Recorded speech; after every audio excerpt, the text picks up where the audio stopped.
بعد اللہ تعالیٰ نے رشتہ داروں کا حق بیان کیا سورہ بنی اسرائیل میں. وَآتِ ذَا الْقُرْبَى، بڑی اہم آیت ہے.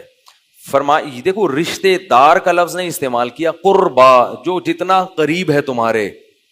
اور یہ ایک ٹرم ہے، اصطلاح ہے، یعنی بلڈ کے لحاظ سے تمہارے جتنا قریب ہے اس کو اس کا حق دو. تو اس میں بتا دیا کہ اس کے حق کی علت کیا ہے، اس کا قربت والا ہونا. تو جتنا قریب ہے اتنا حق اس کا زیادہ، یعنی اس کے ساتھ حسن سلوک کا حکم اتنا زیادہ. تو یہاں قرابت سے مراد کیا ہے؟ گوشت پوش میں آئی بات سمجھ، بلڈ میں. تو بلڈ میں سب سے پہلے تو والدین ہیں، ان کا تو بتا دیا. بلڈ ریلیشن میں والدین کے بعد سب سے پہلے کون آتا ہے؟ بھائی اور بہنیں. باپ دادا جو ہے نا، دادی اور نانی، یہ سب ماں باپ ہی کے حکم میں. جو احکام والدین کے ہیں 100% وہ والدین دادا دادی کے بھی ہیں، ان میں اور والدین میں کوئی فرق نہیں رکھا شریعت نے، وہی حکام ہے. البتہ وراثت میں بس فرق رکھا ہے. تو دوسرا کون ہے سب سے پہلے؟ رشتہ داروں میں بھائی اور بہنیں. اچھا، یہ لوگ کہتے ہیں بہن بھائی، امی ابو. قرآن کا جو طرز ہے نا، وہ ہمیشہ مرد کو پہلے ذکر کرتا ہے قرآن، اور عورت کو بعد میں. والد باپ کو کہتے ہیں، والدین. تو اللہ نے لفظ باپ کو دگنا کر کے ماں کو اس کے تحت ضمناً داخل کر دیا. قرآن میں جہاں بھی ہم دیکھتے ہیں نا، مرد کا ذکر ہمیشہ پہلے ہے، کہیں کہیں عورت کا پہلے. اس میں کوئی خاص حکمت ہے. تو اس لیے صحیح ٹرم کیا ہے؟ بھائی اور بہن. لیکن اگر زبان پہ چڑھا ہوا ہے بھائی، تو اتنی کوئی پریشان ہونے کی ضرورت، پہلے کم مسائل کم ہے، ٹھیک ہے نا. وہ کہیں گے یار ایک نئی مصیبت میں ڈال دیا. اب وہ ماں باپ بول دیا تو استغفار کر رہا ہے 2 رکعت پڑھ کے مفتی صاحب نے ماں باپ بولنے سے. یہ الفاظ ہیں، کوئی بول لے تو ٹھیک ہے، نہیں تو چلتا ہے سب. تو ماں باپ کے بجائے کیا بولنا چاہیے؟ باپ ماں. مشکل ہے، اس لیے کہہ رہا ہوں کہ ٹینشن لینے کی نہیں. بہن بھائیوں میں کیا بولو؟ بھائی اور بہن. خواتین و حضرات میں حضرات و خواتین.